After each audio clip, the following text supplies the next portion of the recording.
Welcome to the Creating Wealth Simplified podcast. My name is Lauren Wells, here with my co-host, Chris Seveny. We're committed to providing you with the knowledge required to build wealth through real estate investing. Tired of consuming content about real estate? Stuck in analysis paralysis? Ready to do your first deal? As a member of our community, you will learn how to go from consuming content to taking that first step into the world of real estate investing. Our show is not about getting rich quick, but about providing you with the knowledge you need to take action. Join us as we speak with experienced investors who share action tips on how to escape the corporate world, start a thriving side hustle in the world of real estate, and go beyond your W-2 or 401k.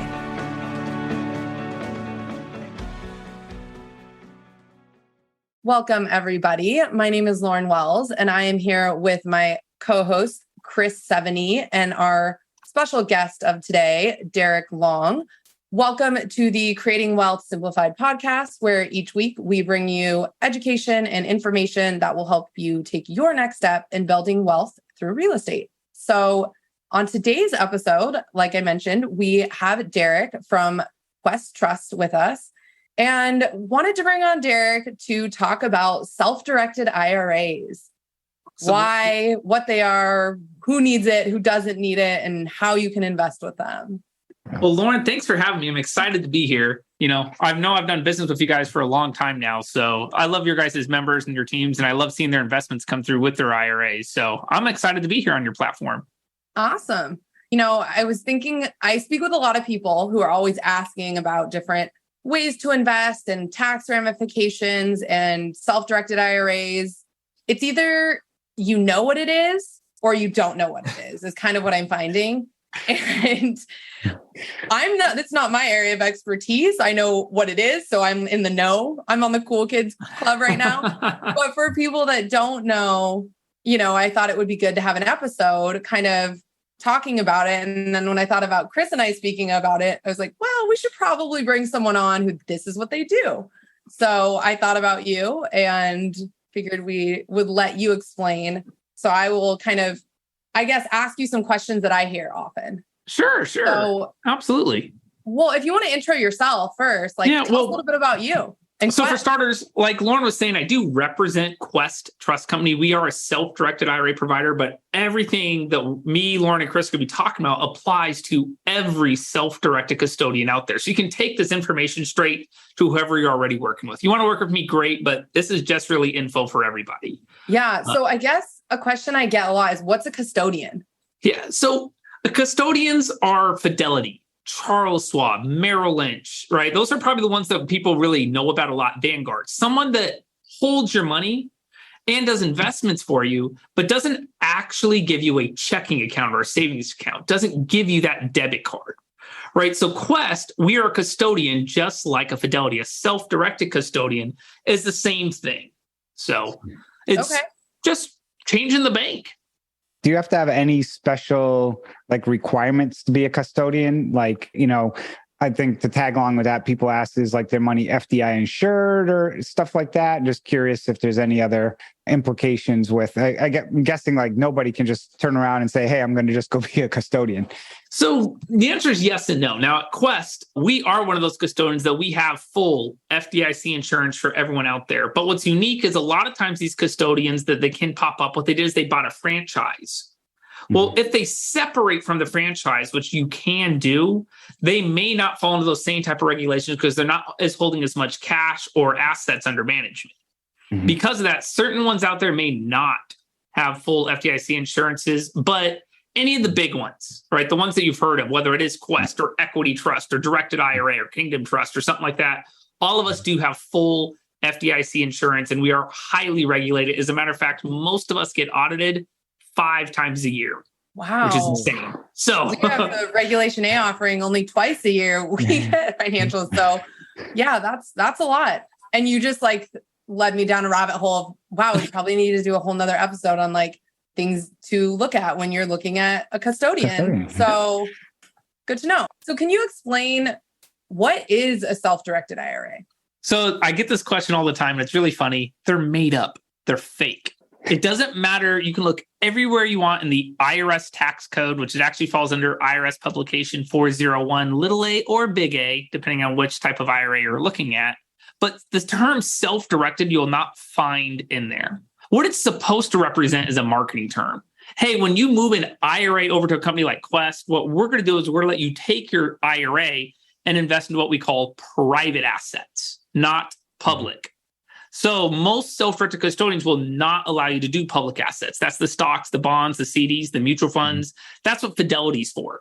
At Quest, we will only let you do things that are real estate related. Just like for you guys, right? A lot of our clients will use it to buy, those non-performing notes or the discounted notes or some of those just being the lender instead, right? And that's what they work with you for. So notice they use us to use their IRA for the notes, but they use Fidelity to buy something like Apple stock. Notice there's not one that's better than the other. They're just different. When I want to buy Apple stock, I have to go to the non-self-directed custodian.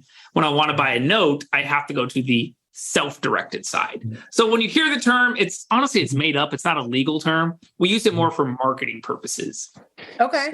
So if somebody wanted to set up an account, I guess, at Fidelity versus Quest, I'm guessing it's probably almost the same process. It's just a matter of, it's really where you're looking to invest your money is, I think, how I understood that, if that's correct. Exactly. So it is, not only is it similar to the same process, it's the exact same process. Right? It's an application with any custodians could be your name, social, date of birth, who inherits the account when you pass away, and a signature. Like, you're good to go. Anyone can set you up a self-directed IRA or just a normal IRA to buy your mutual funds or stocks. So when you're out of college or a few years out of college, whatever, working for an employer, do they offer? Not typically. So a lot of times when we get a job, right, our employers will offer us incentives. Like, hey, look, if we're going to give you a 401k, it might be a 403b or a pension plan or a TSP or something like that. Well, employers give you these because the employer gets a lot, and I do mean a ton of tax deductions for offering these to their employees. So because of this reason, they have to hold that typically at a public style company, a Fidelity, a Charles Schwab, right? The company itself is not going to be investing your money. Fidelity is. So most of us, go ahead.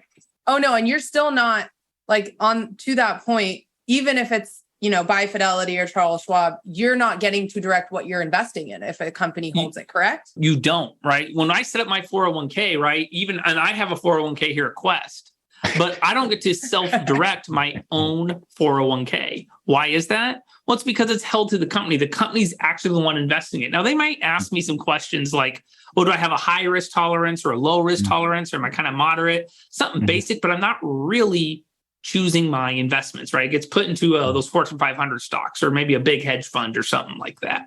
That being said, when you leave your job, have separation of service, or just get old enough to, actually retire, now we can take that 401k and move it to an IRA. Anytime you have the ability to do this, you want to do it. Even if you're just switching jobs. The main reason why it comes down to an IRA, I have more control. The 401k is controlled by the company. The IRA is controlled by the individual. So it's interesting. That was a question I was going to ask. Go ahead, Chris. No, I was going to jump in because I've switched jobs in the past. And when you switch, they only tell you have two options. They forget to include option number 3, which you just said. The two options I've always been told is 1, leave it at that company, or 2, move it to your new company.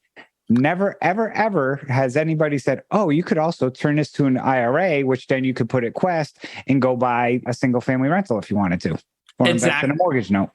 Yeah. What's really sad is, why they never tell you that? Most of the time, the person on the phone doesn't know those options. It's really sad that a lot of people, when we talk about the space, it's very limited information out there. So you usually want an expert, someone like me, someone that has actually gone to school and has certifications from the IRS and the banking commissions with it. But how many people out there have that, And so usually you're dealing with someone that gets 10, 15 bucks an hour on the phone and they're reading from a script. They're like, oh, you can do this one or this one. Well, it's also, they're getting the information from Fidelity, who's probably also administering the plans at both companies. So it's, they just want to keep the money in house. Yeah. So you said if you're switching jobs, but here's another question. What if you're, first job, first 401k, would you do the company 401k? Is there a better option? Do the company or a self-directed? So I love this question because really, if you can afford it, you should do both, right? People don't realize how powerful a retirement account is, whether it is a 401k or an IRA. Did you guys know that your retirement account is labeled by the IRS a tax exempt entity? It files the same tax return a church would. This is how the IRS views it. So if I can set up a 401k with my company, or I can set up a personal IRA and I can do some investments with it, I get to avoid all of the taxes today. This is why it's so powerful. Is normally if you do an investment, the IRS says, well, you are a taxable entity. If you set up an LLC, the LLC is taxable, your C Corp, your S Corp, your trust. But the retirement account is truly labeled as non-taxable. So if you can afford to set up both, please do so. Set up an IRA and set up a 401k, through your company. A lot of times, though, unfortunately, especially for the younger generation, they can't afford to do that, right? They're living off 20, 25 bucks an hour. Well, if $5 an hour is going towards their 401k, they can't put another $5 into the IRA. They just can't afford it. So I'd love to see them do it, but it's not as practical. As we get older, we make more money. We're also more interested in saving and not just, beer and party. That's awesome.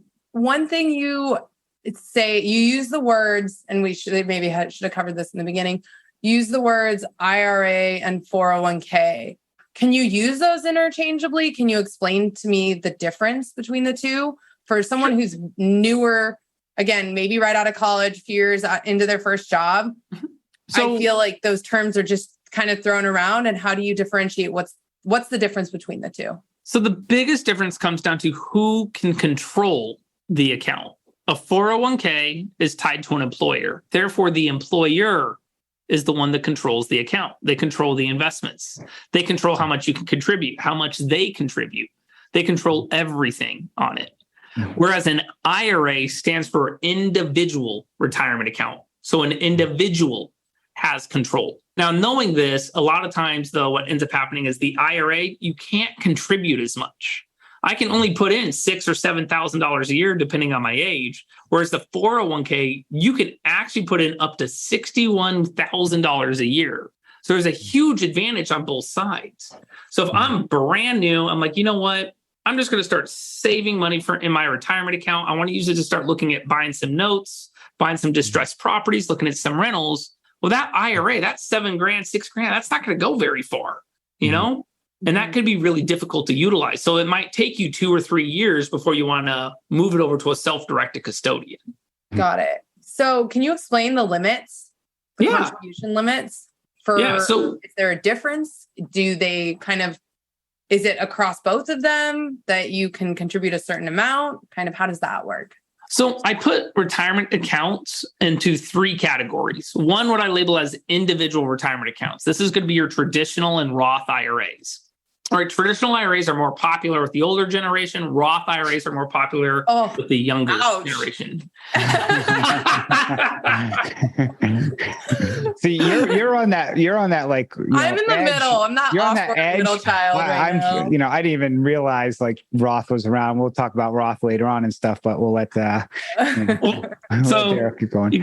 You got to remember, I'm a nerd. Okay, the Roth IRA was created in 1997. All right. So it wasn't even around pre that. I was a junior in school, or I was in junior high at that point in time, right? I was getting ready to go to high school. Well, you got to think about it. In 1997, how my parents, they didn't know about a Roth. They didn't know anything about that. And that's the generation right now that is there at the retirement age. So knowing that, a lot of people don't know about the Roth IRA. But the contribution limits, like I said, sorry, I got off topic. We break it down to individual accounts first, traditional and Roth. Mm-hmm. As an individual, I can only contribute $6,000 under 50, $7,000 over 50. That's it. The next category, we have what I call employer plans. These could be 401ks, 403bs, SEP IRAs, simple IRAs. There's all sorts of ones out there. TSPs, if you're in the military, 457s if you work for the government. There's all sorts of different plans, but they all say you can still contribute the same amount. That's $100,000 a year. Now, the reason it's so high is 2 people get to contribute. One person is the employer, right? The company I work for. The other person is the employee. So when you combine both of these, that can't exceed $61,000. Now, notice because I put them in different categories, I can max out my Roth IRA contributions. I can max out my 401k contributions. And then you have some specialty accounts that are really weird that a lot of people will utilize, like a health savings account or an education account for college. But we won't dive into those. But that's why I break them up in 3 categories. In most companies, I know, an individual for, I think, a 401k can contribute roughly like 20 grand, I believe. And then the companies can contribute the less. Most companies that I've worked with in the past typically might contribute like 3 to 5% of, or max like 50-50. But it's still, if you can put in 18,000 versus 6 with an IRA, it's still, a powerful vehicle to invest in. And that's one of the reasons why we, with our Regulation A plus fund that we launched, we had a low minimum. We have a $500 minimum in there because if somebody's just getting started with an IRA and have $6,000, it's very difficult to get into real estate with $6,000. You might be able to buy a partial maybe, or, a sketchy note possibly. But if you can invest in a large pool and get a decent return, it was one of the areas that we looked at because we thought there was a lot of people I've spoken with in the past, were just getting started with IRAs and like, what can I do with this? And I'd be like, I kind of can't help you right now. But Lauren and I kind of figured that out a little bit. Yeah. Good little plug there. Boom. I needed to get it in somewhere. So Good job. So here's the question. Oh, shoot. This always happens. I have a good question and then Chris gets going and I lose it. I have one. I was good can you, too. Again, there's a lot of people are just hearing sometimes for IRAs, the first time. We throw out Roth, we throw out traditional. Can you just explain briefly the differences between the two? Yeah, it all comes down to how the earnings come back to the retirement account. So the traditional IRA, once again, it's more popular, grows tax deferred, meaning I get to defer my taxes until I'm old. Great way to look at it. So if I have $100,000 today, right? Right now I'm 36 years old. So at 36, I can defer any taxes on this money until I'm 72. The IRS says though, hey, at 72, you're getting old. You're going to kick the bucket soon. And they make you pull the money out. If you think I'm lying, they give you a death chart. They have a chart for every single one of us that says when you're going to die. All right. They now make you pull out that money that you just grew, all right, in certain increments and pay your taxes, right? They know, hey, look, we're estimating that you should be passing away here. So now you got to take out that money because we want to get paid. Now, in my example, if I take $100,000 today at 36 years old and I grow it to the age of 72, let's just say I grew it to $1 million. That's really not unrealistic. I got almost 40 years to do this. And especially in notes and real estate, that's pretty easy to do. Well, if I'm in a 20% bracket, I owe $200,000 in taxes. This is the traditional IRA. This is the account that grows tax deferred. This is the number one account that people have. But the Roth IRA is the reverse of this. The Roth IRA is the one that everyone says truly grows tax free. I'm going to take that same $100,000. I'm going to take that money, pay taxes on it right now. I take that $100,000, I move it in my Roth IRA. Let's overestimate your tax bracket. Let's call it 40%. There's not even a 40% bracket, but we're going to call it that. You owe $40,000 in taxes. But now that 100 grand truly grows tax free. You never owe taxes again, ever. Not even, and it's not just for your life, it's for the life of your heirs. Okay. Basically pay now or pay later, essentially. Right. But there's a big problem with my story, and there's a reason everyone uses the traditional. What do you think the problem was? Did you catch it by chance? I gave you a $40,000 tax bill. Yeah. Right now. Yeah. Most people are like, dude, I don't want to pay that. So what am I going to do? I'm going to kick it down the road. Right. I'm going to defer it. I'm going to push it down. Oh, I'll do it next year. Well, that 100,000 didn't stay 100,000, did it? It grew. It grew to 110, 120. Well, now instead of 40,000, you owe 50,000. Well, I'll wait till next year. Well, that 120 grew to 150 or 170, and it just keeps going. And eventually people never do it. So let me ask you, do you have a traditional or a Roth? Me, I have a Roth. So I work in this space. It would be crazy if I didn't have a Roth or leverage a Roth. So I do 99% of all of my investing inside a Roth IRA. I do have a SEP IRA because I do have some self-employed income. But anytime we make a contribution to it, we immediately do a conversion. Okay. So Lauren, what do you have? What do you mean? I have a traditional. Okay. I have a traditional. Chris and I met with someone who kind of analyzes all of the different custodians and options for you and what you're looking to do, invest in, and we asked him this. We asked him, do you remember this, Chris? We asked him which one, do more people, like which one makes more in the end? And he was like, honestly, they've done research on this and they've done like kind of, I don't know what you would call it when like mapped it out. Yeah. And they actually being pretty equal because you can grow, you're putting more money in because you're growing it. So you're able to grow it more, even though then at the end you're paying more taxes. And the other one, you might grow slower, but you're not having to pay taxes. So he's like, they kind of equal out. So what's really sad is he goes off a interest rate of in between 4 and 6% rate of earnings. And this is very common. And the numbers that your financial advisor stuff went through is 100% correct when we're looking at what would be considered public assets, stocks, mutual funds, bonds, CDs, watching the market go up and down. Most real estate investors, though, if you told them, oh, we'll pay you 6% on an annual basis, they're going to laugh in your face. So what happens when we increase that number to 8, 10, 12%? Then you'll see the big shift. And this is also one of those things, too, for our industry, the Roth IRA makes so much sense for any type of real estate investor. But most of the US, man, they're not doing real estate deals. They're not trying to be, savvy investors. We all say we want to be wealthy and we all want to do these and take these steps, but a lot of times it's tough, and that's something that a lot of times people will never take that leap and do. And that's very common. My grandma too, there's another side of it. My grandma is right now 87 or 88 years old. She will never do a Roth conversion. Do you know why? She says, I'll be dead before I spend this money. You deal with the taxes.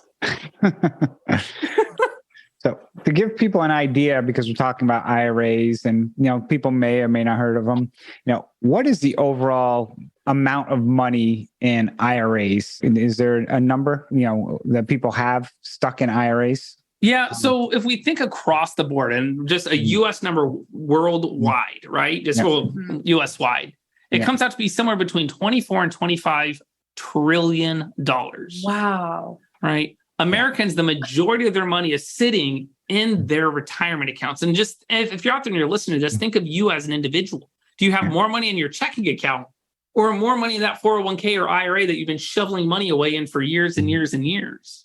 Yeah. So this is also why sometimes I think it's sad as people, they go, wow, I really like this investment. Lauren was walking me through all these things, but I don't have the capital to do it. You probably do. You just need to think outside the box a little bit. Realize that you can use those 401ks. You can use those IRAs to buy that property, to do those notes. And once you realize that, that's where the biggest change starts to happen. Yeah. So that's actually what prompted this episode. Was I was talking to someone who is about to retire, close to retirement, and he has money with, it wasn't Charles Schwab, but it was someone like along those lines. And he was looking to invest. He was interested in the fund, but he's like, oh, I would have to liquidate my traditional account. And I was like, this is where I was like, oh, I want to talk to you all about self-directed IRAs and why you should be doing this. And you do have the cash, but you just don't have it in a vehicle that allows you to invest in this type of asset. So, or in anything but whatever Fidelity wants to do. So could somebody take money from Fidelity? Let's say I had 100,000 at Fidelity and all of a sudden I was like, wait, I want to invest something in real estate. Could they transfer from Fidelity to open an account at like a Quest and transfer money between two IRAs? And to top on that, can they transfer less than the whole thing? Could I say take 100 of that 150 and put it in a self-directed account? Absolutely, you can. And this should hold true for any custodian out there. So obviously, guys, remember, I work for Quest, so I talk about them, but everything we're talking about holds true for any self-directed custodian out there. Is first off, you can always transfer cash from a Fidelity, a Vanguard, Charles Schwab, wherever it is, over to an IRA at a self-directed custodian. All you're doing is changing the bank. Bank A lets you invest here and Bank B lets you invest here. So if you just want to change your investments, absolutely change that cash over. This also means, though, and Lauren just said it, you don't need to move over the full balance. I think that's always a common misconception. If I'm looking to buy right now a note from you guys, or I'm looking to purchase a property or just invest into your fund, I say, hey, Lauren, I want to go ahead and put in $20,000 into this fund. Well, guess what? I transfer over $20,000 and that's what I'm going to utilize. Mm-hmm. So it's very simple. Yeah. How hard is that process? Because I think the next question is, shoot, it's already sitting there. Like, do I want to go through the process and hassle to get it to the other custodian and the paperwork? Is it a headache? What is that process? So if you have a good custodian, they should make it simple on you, right? They should help you fill out any paperwork that might need to come into play. I think the hardest thing to do is, unfortunately, is when you have to call that Charles Schwab or that Vanguard or whatever, and to say, hey, I want to sell those stocks. Because you know what's hard? It's not saying sell the stocks. It's 1 for this, wait on hold, 2 for this, press 5 for that, press 0 10 times. I just want to talk to someone live. Oh, they hung up on me. Those and that happens all the time. That's me. I'm like 0 0 0 0 0. Just get me to a real person. Please, right? That's the hardest thing about it. Now, for the most part, though, the overall process is easy. What I would like to talk about is how to go through the investment, though. Mm-hmm. Okay. If I could ask one more question. Yeah. What does the timeline look like? So if tomorrow I wanted to set up, I had funds I wanted to move over and get set up, how long before I can utilize those funds to invest in a property or an asset or a fund? When it comes to actually setting up the account, most custodians usually will do this in 24 to 48 hours. That's what Quest sticks to when it sets up the account. Okay. Now, once the account is set up by banking regulations, you can't do an investment for the first 7 days. They give you what they call a rescission period. Mm-hmm. All right. So that account actually has to be open and established for 7 days before it's allowed to buy anything. That holds true no matter where you go. After that 7 days, though, it should be good to go to do an investment. So at Quest, our goal is to set up the account. During that 7-day rescission period, go through those investment documents and request the funds from Charles Schwab, Fidelity, Vanguard, etc. If they're in an IRA, typically it's going to take 3 to 4 days to transfer the cash over. If they're in a 401k, though, give yourself about 2 weeks. 401ks, 403bs, for whatever reason, the IRS has not caught up on this and the Department of Labor hasn't caught up with this, but they only allow them to send a check. That means you have to wait on the mail and typically a check hold from the bank. Yeah. We just went through this with my husband, transferring his old employer's 401k to a solo checkbook control 401k. Mm-hmm. And it was like, everything was great. And then we had to wait on, I think it was Fidelity, like 2 weeks. Yeah. It's like, what are you doing? Who uses checks anymore? But it's still, 2 weeks still isn't that. It's not that bad. So it's not, you're not waiting 6 months. You're maybe waiting 3. If you're if you want to go on like a worst case scenario, you're talking a 3 week time frame. So give yourself 7 days to 3 weeks, somewhere between there. Okay. Mm-hmm. Okay. And then you were going to talk about, say I get off the phone with someone, they have the self-directed IRA and they want to invest in our fund. Like, what does that process look like on their end? Well, so as far as when it comes through the investment, understand when someone sets up a self-directed IRA, that IRA really is its own entity. That IRA will have its own name, its own address, its tax ID number, even its own level of asset protection. So as an investor, I'm not going to go through anything different. I'm still going to fill out the same paperwork I just, instead of me putting Derreck Long on there, I'll put my retirement account's name on there. It's not my address, it's my retirement account's address. But this is also where I see a lot of people make mistakes. And I think your guys' group does a great job of this. And so for those of you guys who don't know, before Lauren even launched any funds or was selling notes, you sat down with me and you said, hey, Derreck, I want to make sure it's easy on my investors. And you went through the motion of making sure that we could set up a good portal to where they could type in the right things, click the right buttons. And what's really sad is a lot of people won't do that. A lot of syndicators or people selling notes or even people that just have funds won't take that extra step before they even reach out to their clients. And I think you guys did such a great job of that, that's something that people should be looking for with their IRAs is, all right, if I'm going to use an IRA, does this person understand what I'm going through? Do they know the process? And with you guys, you made it real simple for them. And we've also picked up because people fill out W-9s and they'll fill it out and put their social security number when they invest with an IRA. And, we've, been through that enough to be like, no, don't do this because my CPA is going to see that and all of a sudden send you an interest statement based on your social. You need to make sure you have all your IRAs information. Please talk to your custodian. And I think I have Quest's EIN number memorized by now. So, and that's so true. Remember, guys, your IRA is a tax exempt entity. So if you are a taxable entity, if you put your social, you receive the profit, you pay your taxes. If you put the IRA's number, no taxes. So big difference. So when it comes to fees, how do custodians make their money? So any self-directed custodian makes their monies on the fees. So this is where you want to make sure you have a good custodian that's not charging too much or too little or anything like that.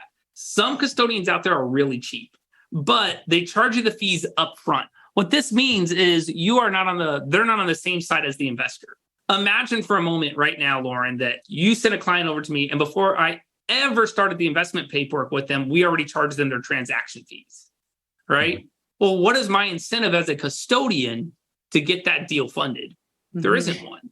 Yeah. So Quest, what we do is we charge our fees after the deal is funded, right? So this puts us in the same boat as the client. Mm-hmm. However, I am going to let people know that Quest, we're definitely not the cheapest. You can find a lot of cheaper custodians out there than us, but we don't want to be. We do things to try our best to make sure that we're giving you a better level of customer service. We don't want to be Walmart.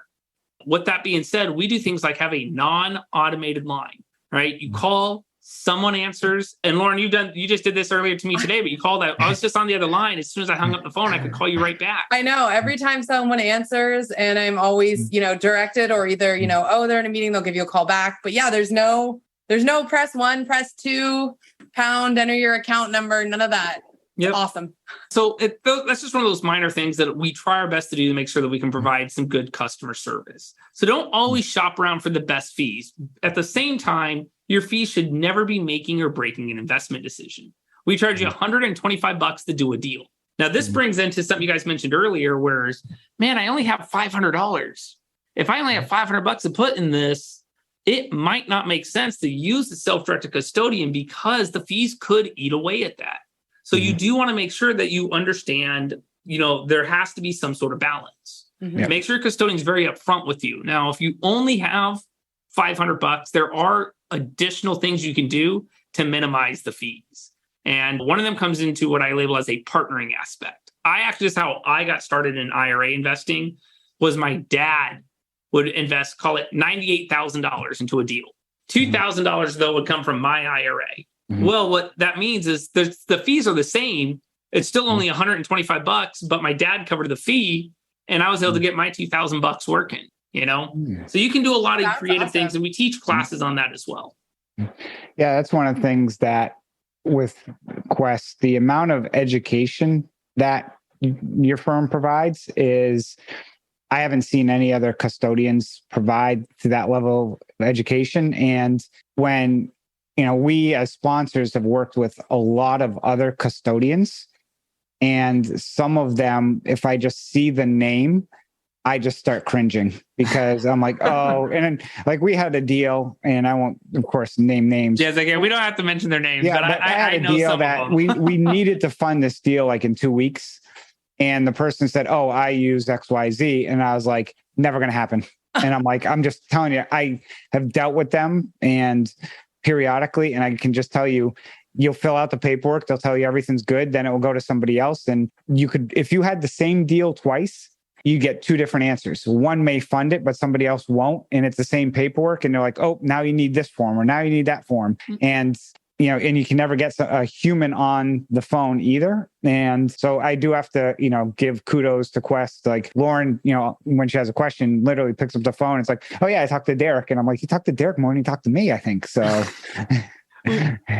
One thing that I think is unique and what's sad is, unfortunately, where those problems are coming from on the other custodian sides comes down to it's educating the staff. Quincy and Nathan, our CEO and our president, are really big on our staff actually doing real investments. You can't read a book on how to fix a car, right? And then think you're the best at fixing a car. Man, go fix the car. That's the best way to learn.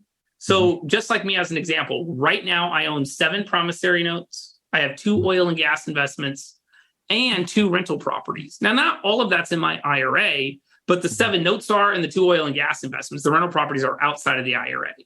But that being said, what this does, it gives me knowledge of what my clients are going through. The first time you have to work with a title company and walk them through how to draft up their own documents, you just, oh my God, and until you experience it, you don't know what the client's truly going through. And I think that's where our staff has a big advantage, is a lot of us, more than 70% of us, do our own investments. That's awesome. So one thing, I guess we wanted to just touch on, is there ever a reason why an IRA is not right for somebody? Absolutely. So my mom should never use a true self-directed IRA. All right. This is because, unfortunately, some people out there, they get sold on something. And self-directed IRAs can be very dangerous because what ends up happening is option 1, I can go to Fidelity. I talk to a qualified Fidelity rep and say, hey, I have no clue what I'm doing. Great. We're going to put you in Fortune 500 stocks and we're just going to ignore you. Right? Yeah, you'll watch your account fluctuate up and down, but no one stole your money. On the self-directed side, what can happen, what has happened multiple times, is someone, right, that same person, and this would be my mom, goes to some place and meets some guy, he's wearing that yellow t-shirt and he's like, oh, I'll pay you 15% on your money. Give me an unsecured note and I'll show you, and I promise you I'll pay you back. So my mom goes to the deal, does the note, and guess what? The guy took the money and ran away. And I see it all the time. So the people that it's not for are ones that aren't educated, right? Make sure you know who you're working with. Make sure the person that you can call them, you can email them, that you have a chain of reference. You can do some due diligence. That's one of the things I like about your guys' notes is it's all there, right? It's a legal document. It gets filed with the county. There's a deed of trust. There's a mortgage. There's interest rates. There's payments. There's a schedule. Like, that's what I should be looking for when I'm looking for a deal, when I'm looking for where to park my self-directed IRA. So that's a great point, because I've seen horror stories where I had somebody who had invested with me wanted to try and do it on their own. And they ended up buying a note that was originated for a property in Detroit. They never ran title. They never had somebody go look at the property. They're like, well, this company's a reputable company. Sold me the note. The house literally hadn't had power turned on in like 7 years. And they bought it it was like a $50,000 note. They had 12%. They paid par for it. So they paid $50,000. I think at foreclosure auction, the house may have sold for like $4,000. So, they lost $46,000, which when you look at, $50,000, now you're down to $4,000. To get that money back will take more than a lifetime, it'll take insane. Probably 30 years to get that money back. Yeah. So you want to make sure you're working with good people that you can talk to consistently. And it's really funny. A lot of times those groups too, you never can get a hold of them. Right. Yeah. That should be a red flag. So here's a question. Is there anything I can't invest in with a self-directed IRA? Oh yeah. Yourself. The biggest thing. So talk to me about that. So what's really funny is I always hear people say, well, I want to use my IRA. I'm going to buy a house and live in it. I'm going to use my IRA and lend my business money. I'm going to do, guys, you can't do that. That's not what you're trying to do, because that's what they think they're trying to do, but they're really not. Remember, your IRA is its own entity. The IRA does the investment. Therefore, the IRA receives the profit. This is why the IRS allows it to be tax exempt. Now, they're going to give you a true tax exempt entity, something that's going to avoid all the taxes, whether you're doing a fix and flip, a rental, a note, it doesn't matter. But they're going to give you an entity, let you do all your investments and void all the taxes. They're going to give you some strict rules that you must follow.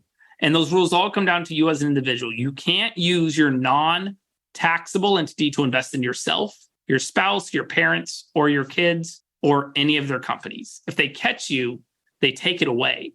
So what's really sad is some people, how do I get around this? Give me the rules to go ahead and go through. And guys, there's plenty of ways to hide it. There really is. Set up an LLC, label someone else, go try to just lend yourself some money. I've seen people do it. The problem is if you get audited and the IRS catches you, that's where they're going to take away everything. And that's what's scary. And you can see this actually happen in a most recent court case it was ended in November, labeled McNulty versus Commissioner. If you guys want to look it up. Is this about the gold? Yeah, so that was part of it, but there was 3 different parts to the gold. Okay. I was like, I bet Chris has already researched this. Yeah. So it was A, where did they store the gold? B, how did they report the gold? And C, what did they do with the gold in between that points in time?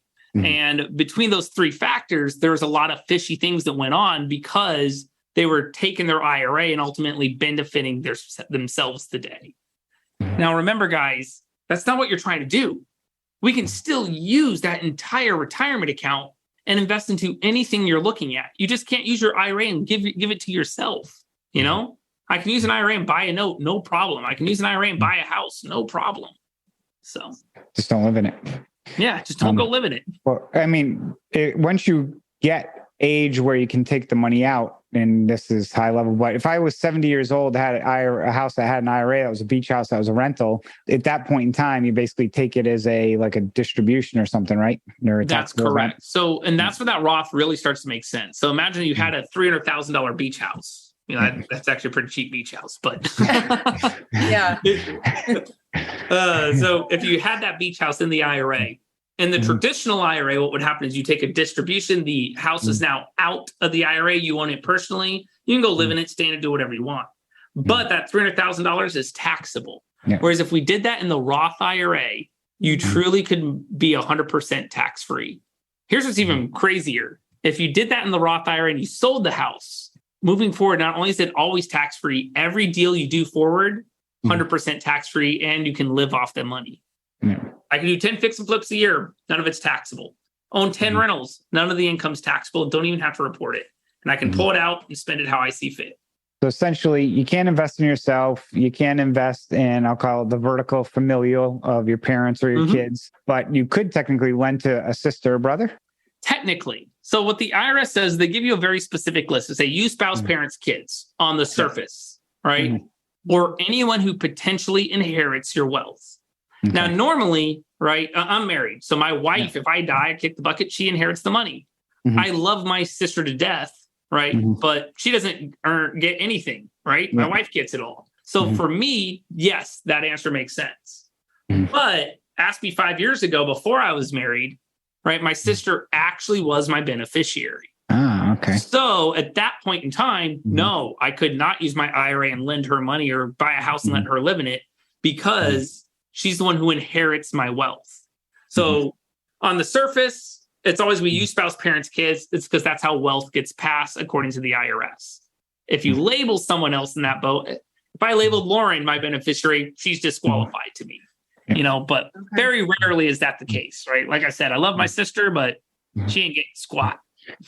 What about the new fad of NFTs and crypto? Are either one of those available to be invested in? So crypto, yes. EFTs, as of right now, no, not directly. But that doesn't mean there's not ways to go about it. So if you do want to invest in one of these unique alternative assets, whether it is crypto or EFTs, you normally want to establish an entity in the middle. Have your IRA. Remember, your IRA is its own person, has its own name. Have the IRA create an LLC, create a trust, something like that. Well, according to your custodian, they'll call the LLC the investment. The LLC can go out and buy that EFT. The LLC can go invest in the crypto at that point in time and set up a wallet. So that's usually the best option to go through. Now, there's some other things in the middle there and some debates on who can hold the checkbook or be the manager. We don't have to get into that, but that's usually the best option. And your custodian can walk you through what it looks like. Okay.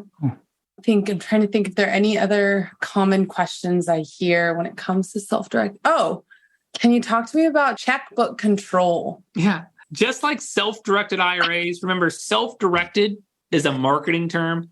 Checkbook control is also a marketing term. I feel like that's like top of the top cool kids club. It's like very little people know about self-direct, or like you either know or don't know about self-directed. And then next step is checkbook control. Is the checkbook. Absolutely. Now, what this means, and exactly what I was just mentioning, is I like to label it as your IRA has a bank account not tied to the custodian that holds the retirement funds. So how does my IRA set up a bank account outside of Quest or outside of Equity Trust or outside of, Kingdom Trust, or who insert your custodian, right?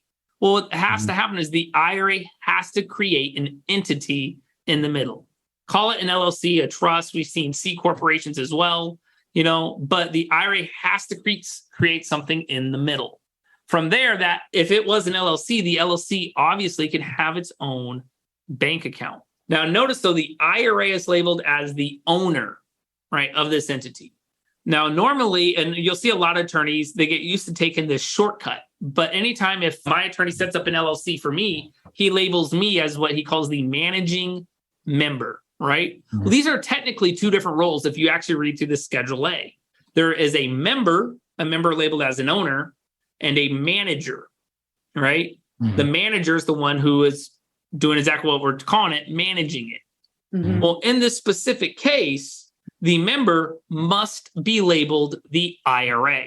The IRA is the one that set up the LLC.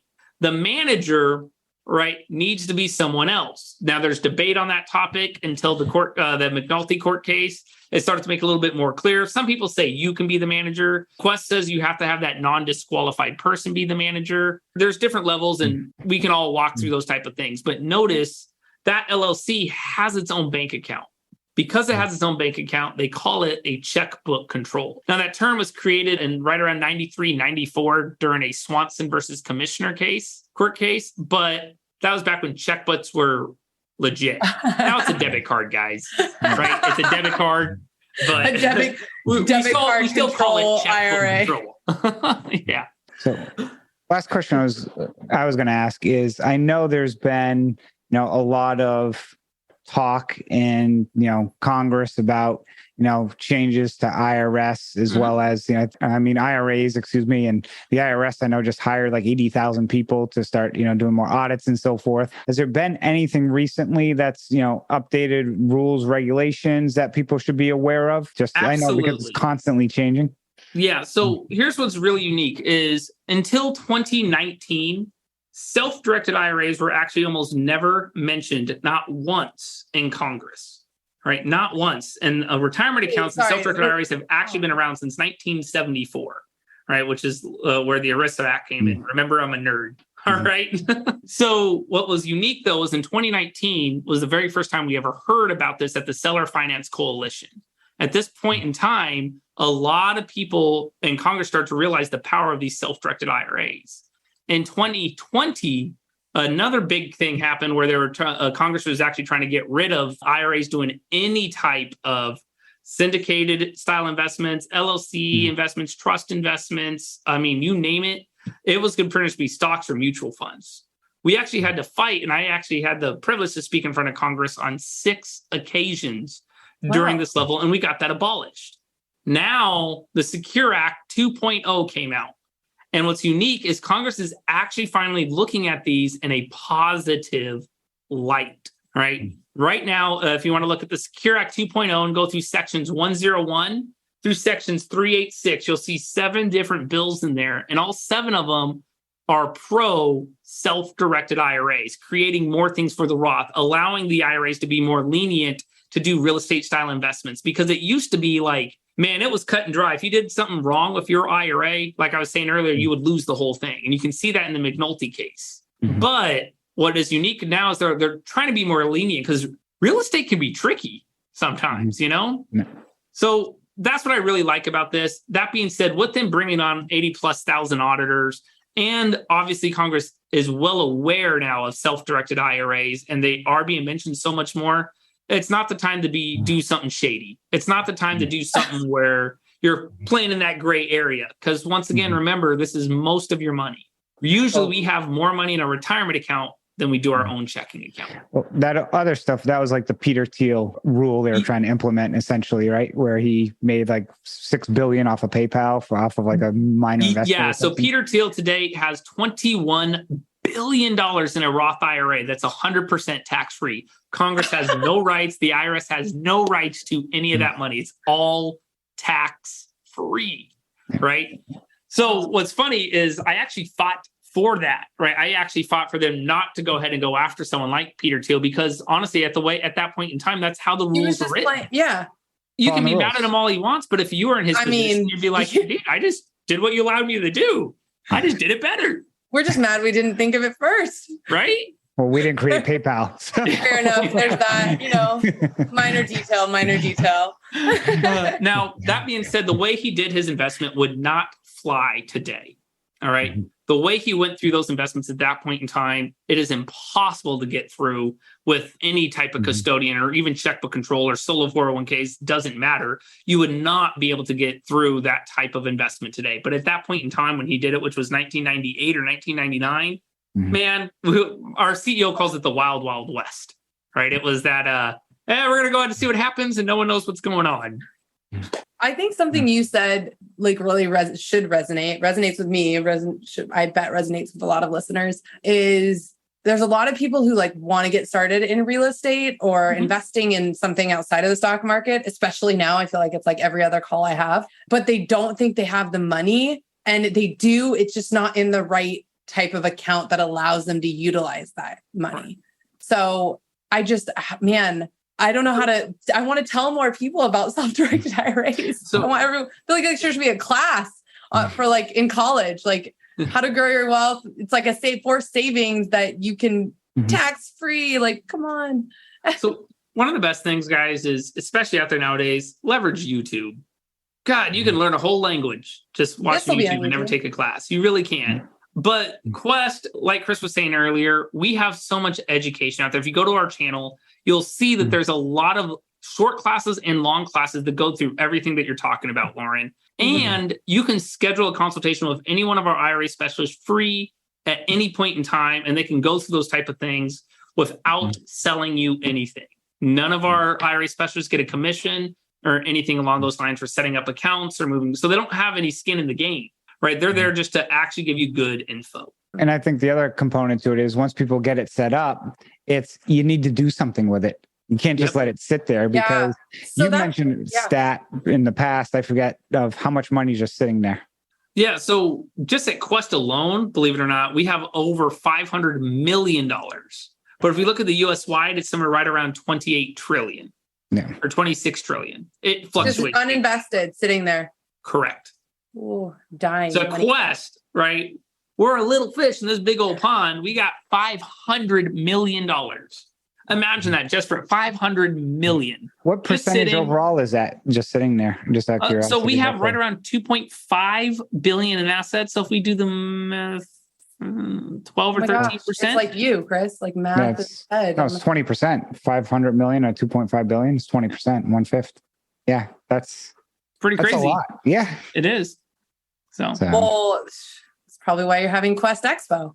Yeah. So our expo is right around the corner too, guys. So if you haven't gotten your tickets, let me know. I can help you get in. It'll be a great event too. So yeah, no, we're going. We're sponsoring. We will be there. You'll be there? Absolutely. Okay. We'll get to speak on like 40 different topics. So will you be dressed as the pink pig?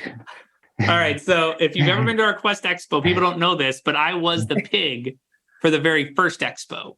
Oh, right? I did not know this. I did not know just that found either. out the pig was a thing. I was saying it as a joke, but no one knew that. But it's because what ended up happening is we let someone else go as the pig for like 2 or 3 minutes, but that costume is so hot, so sweaty, and it's so gross. After that, no one else wanted to wear it. And I was like, dude, someone has to just go out there. So I sucked it up and I put on this someone else's sweaty pig outfit, shook hands, and was all crazy and wild.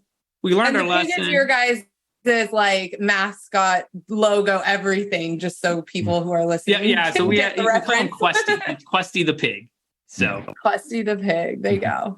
So can you just, give a little plug about like everything? Because Quest Expo, I mean, I went, pre-COVID to one of the events and there was a lot of people there and it is on every aspect you can possibly think about, I believe, in real estate. Yeah. So one of the unique things about the Quest Expo is you got to remember, guys, we're a retirement company. So we don't really have anything to sell you. That means any speakers we have going up there, they're not allowed to sell their programs or anything like that. They're strictly there to give you education, right? So it's a great safe place if you're either a brand new investor or an experienced investor to come in and learn a new topic or meet your new business partner. This is also why we bring in, I think, God, we have 38 or 39 different vendors, and we don't try to bring in like 30 of those vendors being lenders. Like that doesn't work. Everyone wants something different and needs something different. Lastly, and guys, I'm ex-military. Look, I got my whiskey right behind me. We have an open bar. All right.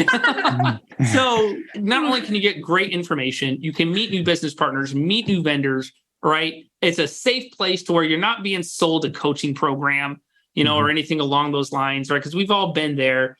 Come have a beer, meet so many other investors. In 2019, which is the one that I think you went to, Chris, we had 1,100 people at the peak there at one point in time. 1,100 people. So it's incredible. Yeah. I mean, most conferences you go to are more catered to a specific topic, and there might be 200-300 people there. If you hit 400 to 500, that's like good. And I was there, and like I said, I thought the number was over 1,000. It was just, it's like overwhelming in a sense of like, wow, there's like a lot of people, like so much opportunity just to network and meet people and also share stories or hear what other people are doing. So it's a great opportunity for people, and it's, centrally located and, kind of down in Texas. So it's kind of, whichever coast you're coming from or wherever you're coming from, you can get there in probably, pretty much under 3 hours. Yeah. And want to give the details on when that is, just in case if anyone's listening, they, Yeah. So the expo is on September 23rd through the 25th. I have to look at, if you look at my calendar. Friday, Saturday, Sunday. Yeah. So it's a Friday, Saturday, Sunday. At first I didn't understand, but now I get it. So because most people probably are working during the week, I'm assuming is why. Yeah. So in Houston. Yep. It's going to be in Houston. It's going to be at, is it City Center? Is that what they call it? I think. Yep. So, but yeah, it's a big venue. It's kind of connected to a mall. So what's nice about that too is if you just need to get away to get some just cheap food, boom, you can do that. So awesome. Well, any final thoughts? Honestly, guys, my biggest thing I always, as a takeaway, is just get started. Notice I can talk. That was going to be my question. What would be your one action you would recommend someone take if they listen to this episode, they want to invest in real estate, they have, a 401k with their employer? What is the action? I always feel like we want to give action steps for people to take rather than just like a ton of education. So what action can they take today?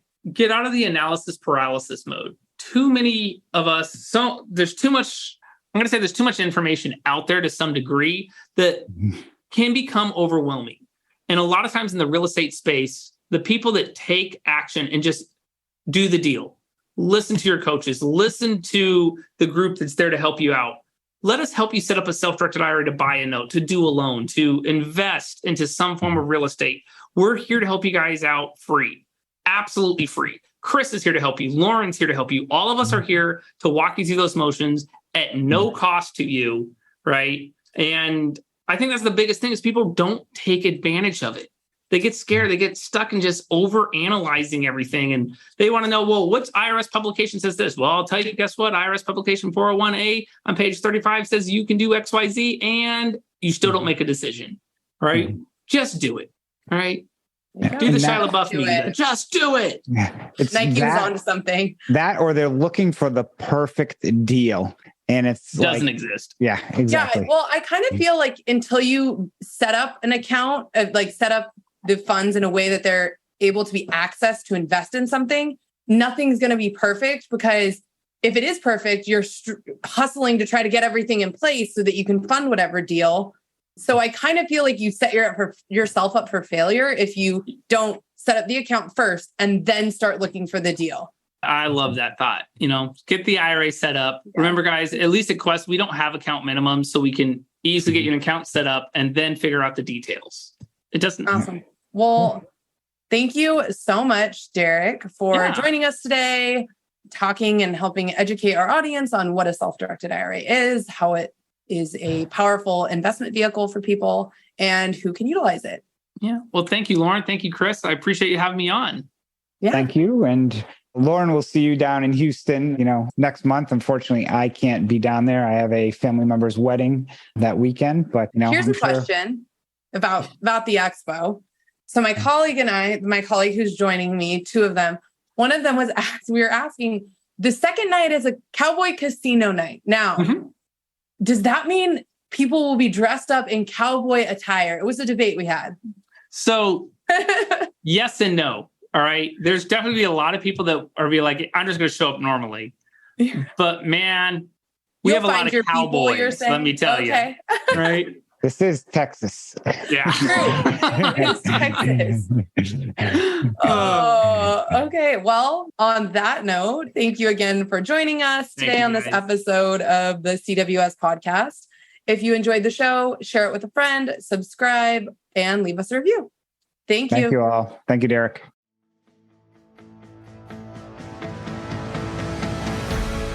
Thank you for joining Lauren and I on this episode of the Creating Wealth Simplified podcast. Each week, we bring you expert education, experience, and information in a digestible format to help you identify investment opportunities so you can build wealth through real estate and take action toward your financial goals. Enjoy the show, share with a friend, or subscribe to the show and leave us a review.